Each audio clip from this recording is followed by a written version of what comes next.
All right, well, hello and welcome back to the DCS SITREP. I'm your host, Prickly Hedgehog, once again. Today, we're going to dive into and analyze what is in this 2026 and beyond video. And like many of you, there's not a whole lot of surprises. A lot of material had already been well forecast as to what was coming in 2026. However, there's still some observations that we can make and some exciting deductions we can also make with regards to what was revealed. So let's dig into it.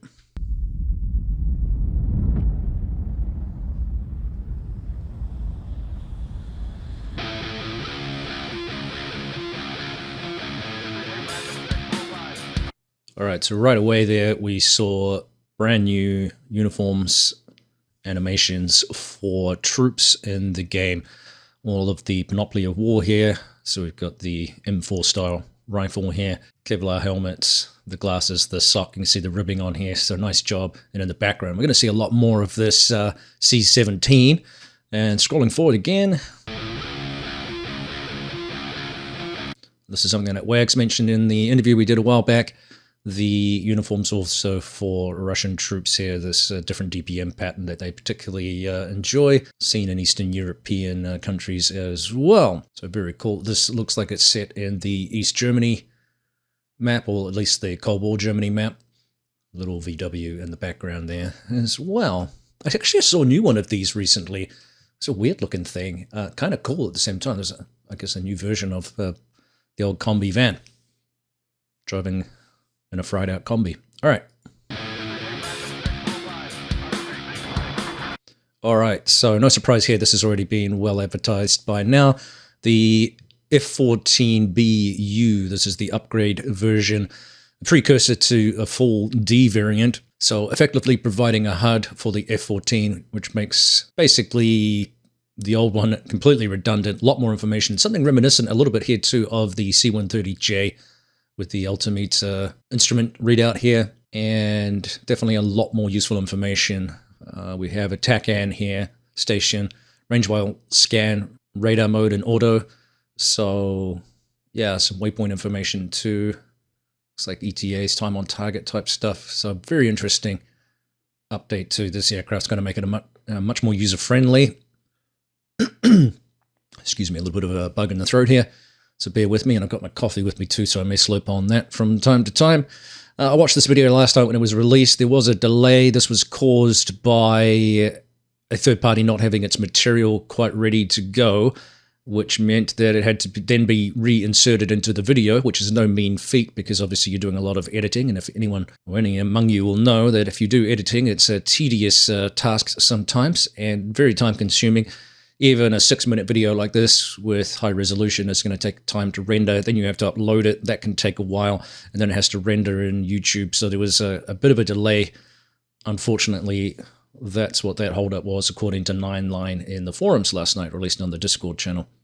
So he stayed up to make sure that it was released. But there was some frustration, of course, understandably. But sometimes shit happens. So let's move on. Yeah, it's glorious there. The Mirage, not the Mirage, sorry, the F1, excuse me, forgive me. The F1 from Argus there.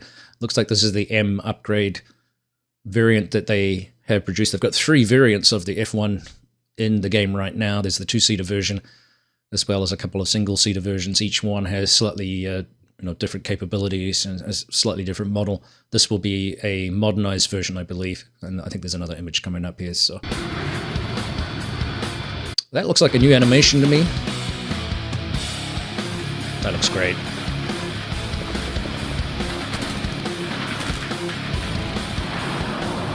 Yeah, this is the big one, the Tornado here too, coming sometime. I don't know if it will be 2026. We'll have to wait for more information from Aviastorm in terms of what they're producing internally with the aircraft systems. We're talking about the backseater. Remember, they also, like we've seen with True Grit, have paired with Heapler, at least in terms of being able to provide backseat AI stuff in terms of the Jester software to make that jet much more functional so they don't have to start from ground zero or start from scratch. Got some Mark 82s, Mark 84s underneath there, hard to tell. from this, but big fuel tanks there. What a beast of a machine. Looks gorgeous. What a fantastic aircraft. That's going to be a popular one. And the A10 features a little bit here, I think mainly because they're showcasing not so much anything new with the A10, unless I'm mistaken, but we do have updated helmet. You can see the Scorpion system here, I think, whatever this particular one is. Off the top of my head, I'm not sure, but anyway, more safety equipment, updated uniform. Remember, this was the 3D animated body as well in there, so they've done a lot of work. Still ticking along, this machine, just like in real life. It's a fantastic aircraft. Getting low there. More F-14. Okay, that was a cool shot too. This was a surprise to me. This aircraft has been in development for a very, very long time. It's basically almost one guy. I think he was requesting some assistance for coding for a while there as well. But the BO105, so German, I think, designed aircraft, not the Eurocopter that a lot of people were hoping for. And this is going to be a nice little addition. Neat little aircraft, very maneuverable, very popular, and nice to see it being inserted here as part of the 2026 and beyond. Look at the detail here. There's a lot of people having trouble managing their expectations with some of these modules right now. They are taking a lot longer, and I think this is because of this, again, level of detail, and that takes time to do the research alone. And look at what they've bothered to do here. You know, we've got all the pneumatic, hydraulic cabling and stuff in here. We've got a dial, probably, I don't know if that's for pneumatic or hydraulic, but even the tire, look, we've got sort of texture weaving in here in the rubber, the raised ridges and the tread here. Just an incredible amount of attention to detail from Edie and the other third-party teams that are currently on board right now, that are any way, shape, or form decent, and most of them are. Okay, so F-105 here, I think, and initially I thought this was like the MiG-17 or something. We're flying in, again, Nevada here. A lot of people asked about whether or not the Nevada map was going to be an updated one. Hard to tell from this image, but getting back to the primary focus of this still here, yeah, like I said, initially thinking it was the MiG, but of course no Cyrillic, everything's in alphanumeric characters. So, and we're going to see another shot here in a second, but love the work they've done on this aircraft. Apologies, my mouse is running at a pretty low resolution here, so it's not zipping across the screen as much as I would like, just holding me up a little bit. There it is again, yeah, the F-105D, excuse me.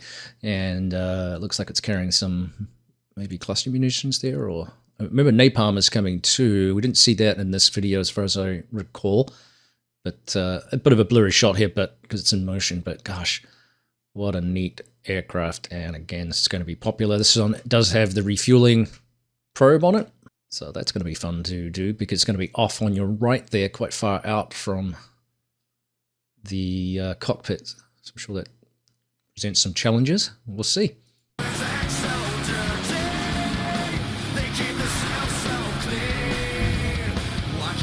Ooh, great shot. It's a nice transition too. So another F1. There's the spotlight on the side of the aircraft there. It's a neat looking livery. And again, this is going to be a very popular aircraft. I want to sit down and learn one of these aircraft, actually. I've sort of dabbled with the other models in the game, but this one might be a good one to start learning properly.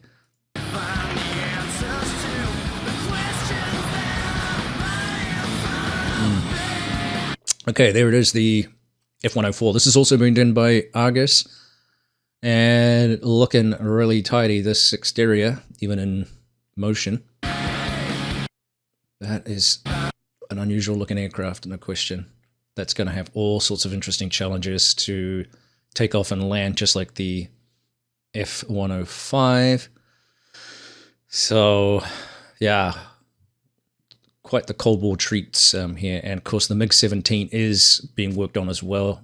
again, it wasn't featured in this particular video because it's optional for third-party teams, according to 9line, to deliver material, footage, etc. Did hear a good joke, actually. Somebody was joking in the apparently on both the Raspberry Discord and also the main ED forum that one of the delays was caused by Raspberry trying to get its comeback footage in, but I'm poking the bear a little bit there. I don't know if that was South Afghanistan there. Looked cool though. There's the beast. Yeah, so more of the F-14, that HUD. Scroll back here a sec. There it is, pitching up. So again, a lot more useful information. I think I'm going to sneeze here.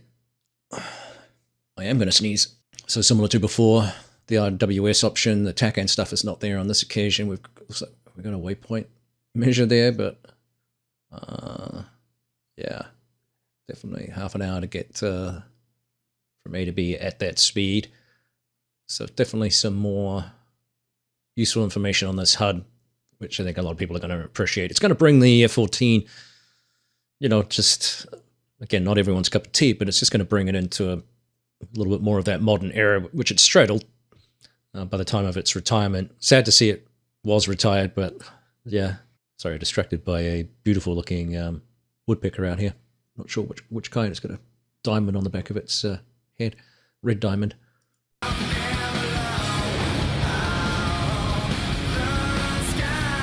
Yeah, another shot of that F-104. My. What an unusual looking aircraft in many specs. This huge fuselage by comparison to the stubby little wings. It's amazing it got any lift at all. And then, of course, one of the difficulties of these, similar to, say, the Buccaneer that I'd love to see in Game 2, but the high tail here, which can cause problems because in certain maneuvers the wings can cover the rear here, making maneuver issues crop up. Eurofighter.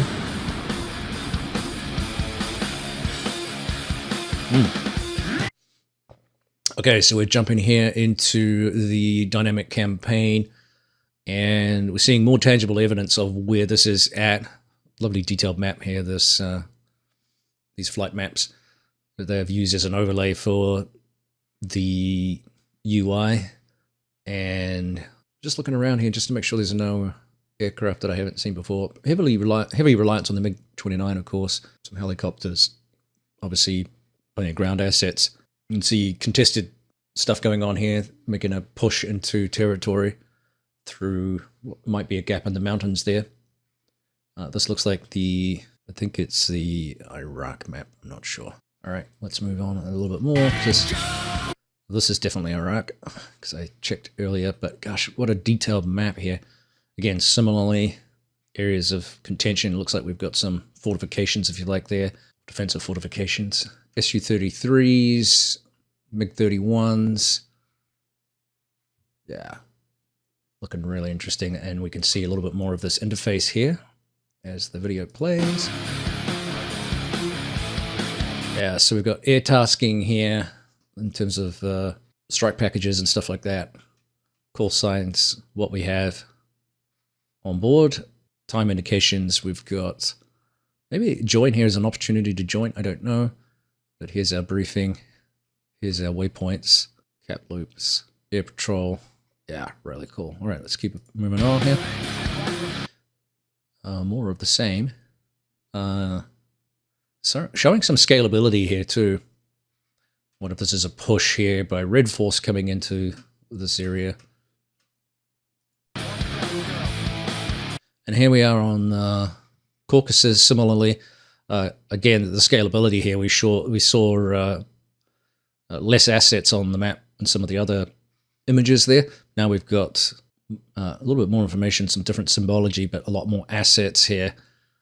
F-16s airborne, F-18s. Wags had said that carry ops was going to be a secondary thing. That hadn't been built into the system just yet. Whether that changes at release is hard to know yet. Again, more heavy reliance on the MiG-29, which you'd expect. Looks like there's an SU something there. And we've got a big clash on this front here, so kind of interesting to watch. A-10's in the mix. Really interesting interface here. And again here, scalability too, showing... Now this is really interesting too, because the prior map was, in fact, Caucasus, which apparently was going to be the primary map that it was going to be released for initially, and then they would look at other maps. So we're seeing the flexibility of this. I wasn't expecting to see this, but it's really interesting looking at the scalability here. So we're now on Cyprus. We've got the Syria map, in other words.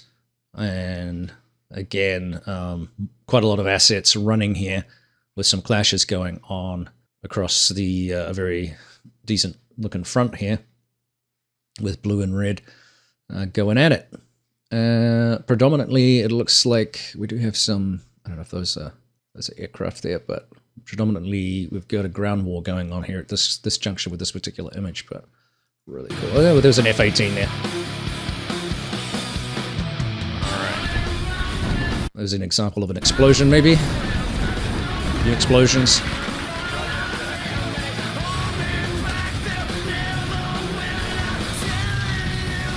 Tree coming down. Big bada boom. More F-14. That looks awesome. And that looks like Afghanistan to me. Okay, so here it is. Looks like this would be the interior of the Eurofighter. So we're seeing some of the bits and pieces we're going to get with this, demonstrating some of the work that's been going on. This looks a lot more advanced than obviously the earlier images that we saw from several years ago, which were early renderings of the cockpit. Some of them were unbaked images, if you like, or early baked images that didn't have texturing and stuff like that. And we're seeing some of what, you know, the cockpit is going to look like, the coalface is going to look like in this jet.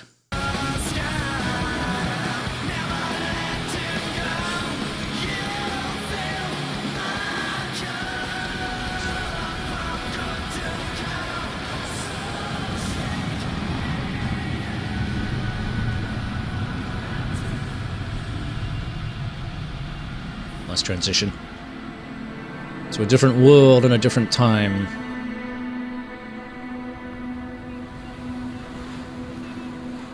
So we got some naval assets, which Wags had talked about. They were spending a lot of time developing these for accuracy and authenticity.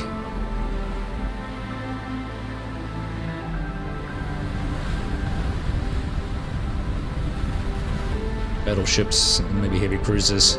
Not familiar with a lot of the names of some of these ships or classes. Looks pretty fantastic. And submarine, that looks cool. And what are we on there? That, I don't know if that was the Hellcat or if that was inside the Corsair. Okay, so this map we should be familiar with now. This is the Balkans map by Onred Tech. That it looks like it's going to be released this year, so looking gorgeous.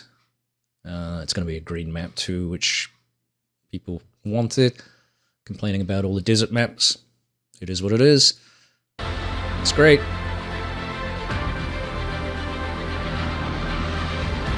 And then again, that flying boat looks cool. Was it the Catalina there? And then also this beast too. So neat to see this quite far along. Another helicopter in the game is good. No reference, as far as I can tell, to, as yet, the secret helicopter that ED is working on. Stay tuned, I guess.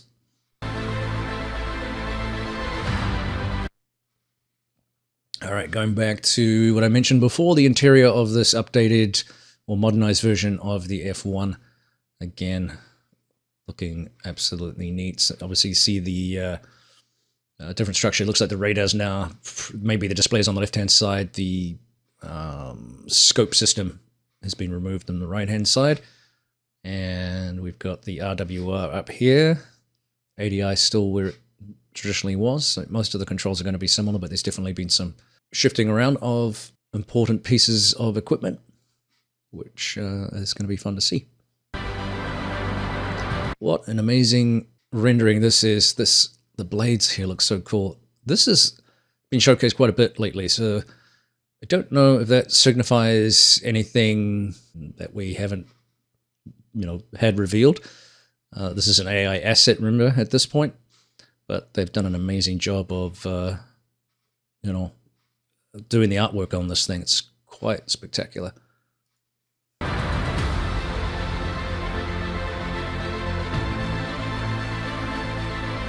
And there's the LA-7. I project this will be the first aircraft released this year.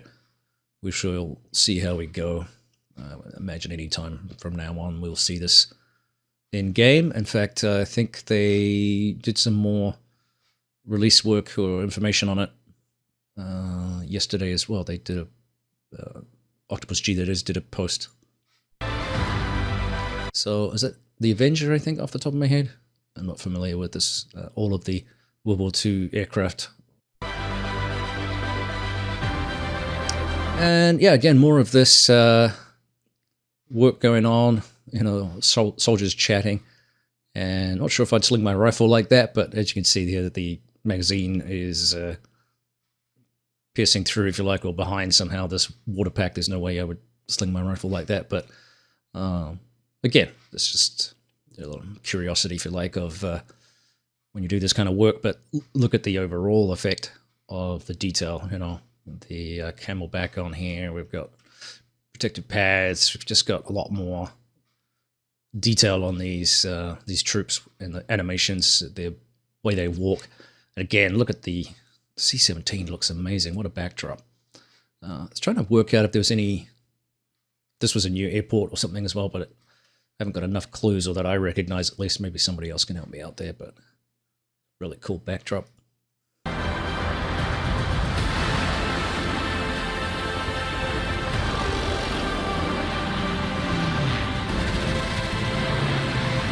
There we go again, more Eurofighter stuff. What a neat display we've got here. It's some sort of moving map type display, or a TADS display. Weapon loadout display, which is cool, and look at that. The AMRAAM spam or equivalent, if you like. Capacity here showing multiple targets locked, similar to what we've seen with the F-16 and others. We've got some, again, I'm not overly familiar with this aircraft, but we've definitely got some more programmable bits and pieces here. Definitely a more sophisticated aircraft than perhaps we have become used to. A little bit of a step up as we move into that late Gen 4 type aircraft, as opposed to just the Gen 4. But yeah, it's looking quite a bit further along than we've seen, and hopefully this satiates some of the complaints that we've had about a lack of information. Obviously, it's not comprehensive in terms of a timeline or anything like that, but it certainly illustrates that things are much further along, because none of this stuff is easy to do, right? Getting these map displays to be rendered in the cockpit, the radar work, subsystems and menus and things. There's a lot of detail in there, so I think that's a positive sign, even though it doesn't, specifically give us a timeline arc here. Another great shot in NTR of that F-104, just a magnificent piece of film work there.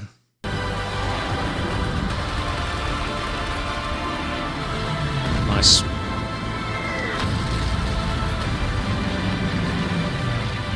Was that the Hellcat? It might have been the Hellcat. Neat. So some HUD stuff there from the Eurofighter. Did I get that right? Did I go back far enough? Yeah. 90 knots. We are stall speed at 600. Huh. Okay, rounds. Missile 6. Medium missile 6. Short range 2. Something like that. All right. I wonder if that's the target speed, because we've got speed up here, 331 knots. Interesting. Yeah, I wonder if that's related to the target. Very interesting. Again, I'm not familiar with the HUD and all of the inner workings of the Eurofighter. The last thing I dabbled with was Eurofighter 2000 or EF 2000 back in the late 90s, early 2000s. So It's a while ago.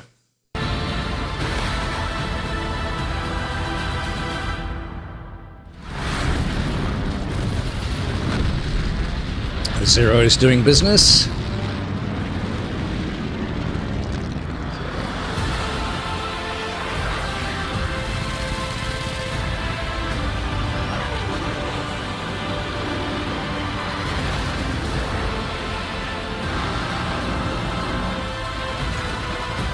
Hand grenades.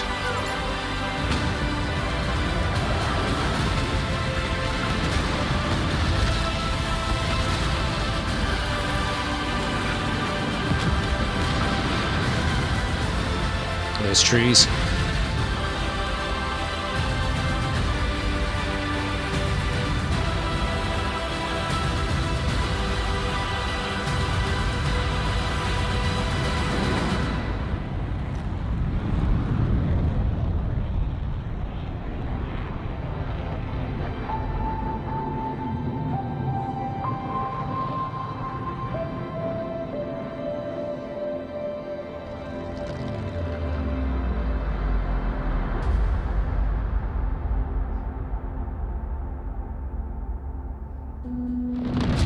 This is so well done.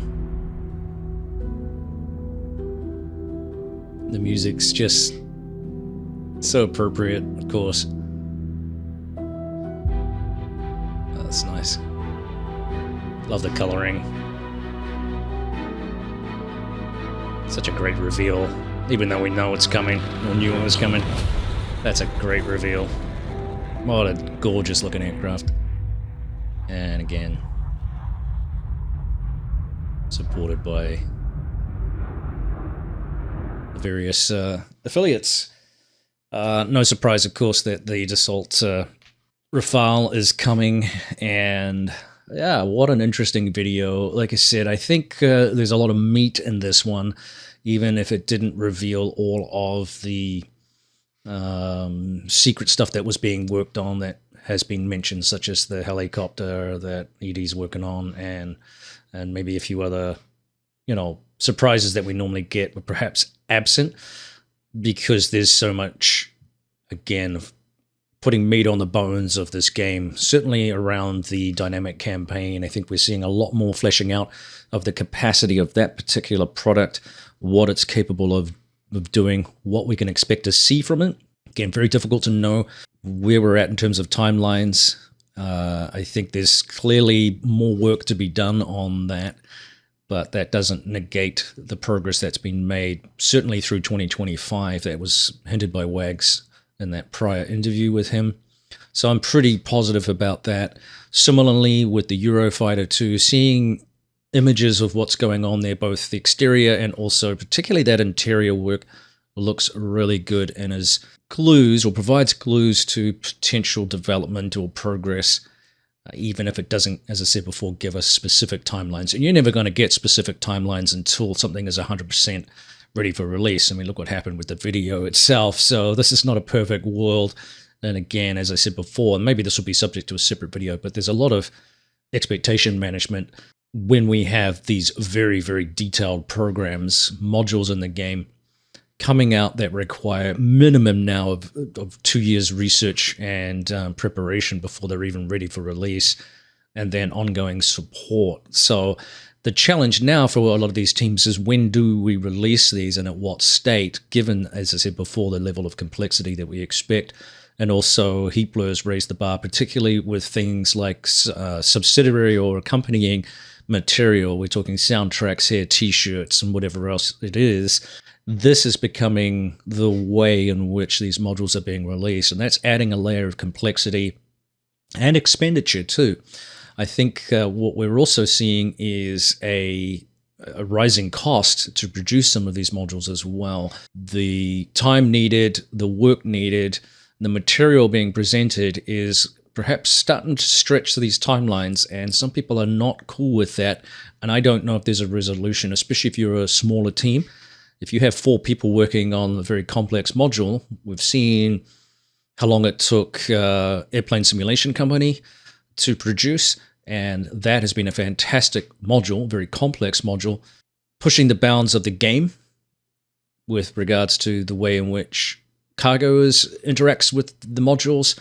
We've seen that with Heapler, the grease pen, and the interactive menus, the ability to access the manual while in flight, things like this. So there's a lot of stretching, if you like, of the game right now.